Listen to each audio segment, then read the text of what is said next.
नमस्कार दोस्तों, आप सबका फिर से स्वागत है। आज जो हम प्रोग्रामिंग करने वाले हैं उसमें हम कोडिंग की मदद से जानेंगे कि किसी भी नंबर का फैक्टोरियल कैसे निकालते हैं। तो आइए सबसे पहले समझते हैं कि किसी भी नंबर का फैक्टोरियल आखिर होता क्या है। तो दोस्तों सबसे पहले देखिए, यहाँ पर जो एक ग्रीन कलर से हाईलाइट किया हुआ है ये है फैक्टोरियल का डेफिनेशन। इसका मतलब होता है the product of N integer and all the integers below it. इसका मतलब ये होता है कि जैसे भी कोई भी एक नंबर लेते हैं, सपोज हम लेते हैं 3, तो 3 और उसके नीचे जितने भी नंबर्स हैं यानी कि 3, 2, 1, इन सब का आपस में जब प्रोडक्ट होगा यानी कि आपस में जब हम गुना कर देंगे तो जो रिजल्ट मिलेगा वो उस नंबर का फैक्टोरियल कहलाएगा। जैसे एग्जांपल के लिए हमने प्रोग्राम में मैसेज डाला कि इनपुट ए नंबर। अब यूज़र ने सपोज यहाँ पे इनपुट कर दिया 3। ओके, तो अब क्या होगा कि ये देखिए, इसका जो फैक्टोरियल होगा वो होगा 1 इंटू 2 इंटू 3, यानी कि 3 से लेके 1 तक, या फिर इसको मैंने उल्टा लिखा है, 1 2 3 लिखा है, यानी कि 3 और उससे रिलेटेड जितने भी नंबर नीचे के, यहाँ पे 3, 2 एंड 1। ओके, तो यही इसका डेफिनेशन है कि प्रोडक्ट ऑफ एन इंटीजर, यानी कि ये नंबर जो है उसका प्रोडक्ट किसके साथ, all the integers below it, यानी कि इसके नीचे के जितने भी इंटीजर्स हैं उनके साथ जब आपस में प्रोडक्ट हम निकालते हैं तो वो कहलाता है उस नंबर का फैक्टोरियल। तो इस केस में क्या हो जाएगा, 3 इंटू 2 इंटू 1 यानी कि 6।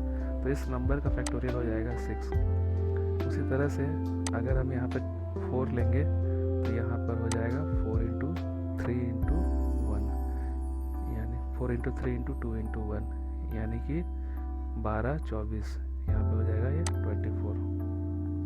तो समझ में आ गया, ये है बेसिक आइडिया फैक्टोरियल निकालने का। अब इसको हमें प्रोग्रामिंग की मदद से कोड करना है, तो इसका जो कोडिंग होगा उसका लॉजिक भी इसी तरह का होगा। अब आप देख सकते हैं कि यहाँ पर एक सीक्वेंस फॉलो हो रहा है, यानी कि यहाँ पर ये देखिए, अगर हम एक लूप चलाते हैं तो हमें ये सीक्वेंस फॉलो करना होगा, जो कि हम लूप की मदद से आसानी से अचीव कर सकते हैं। यानी कि हम एक लूप लेंगे जो कि 1 से स्टार्ट होगा और उस नंबर तक जाएगा, या फिर हम उल्टा भी कर सकते हैं, हम एक लूप ले सकते हैं जो n से स्टार्ट होगा, यानी n की जो भी वैल्यू होगी, यहाँ पे इस केस में 4 है, तो लूप n से स्टार्ट होगा यानी नंबर से स्टार्ट होगा और अप टू 1 तक जाएगा। ठीक है, या फिर हम 1 से भी स्टार्ट कर सकते हैं, एक लूप लेंगे जो 1 से स्टार्ट होगा और वो जाएगा अप टू 1, और हर बार जो i की वैल्यू है वो मल्टीप्लाई होती जाएगी, यानी कि पहले i की वैल्यू 1 रहेगी, फिर उसके बाद i की वैल्यू 2 होगी तो 1 इंटू 2 कैलकुलेट होगा, फिर i की वैल्यू 3 हो जाएगी तो 3 इंटू 2 इंटू 1 कैलकुलेट होगा, फिर i की वैल्यू 4 होगी 3, तो 4, 3, 2, 1 आपस में मल्टीप्लाई होकर कैलकुलेट हो जाएगा। तो इस तरह से हमें हमारा फैक्टोरियल मिल जाएगा।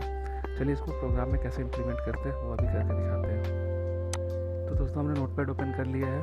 अब यहाँ पर जो है हम नंबर को पहले इनपुट करवा लेंगे इस कोड की मदद से, एंटर द नंबर और स्कैन अप, एन में हमारा नंबर स्टोर हो जाएगा।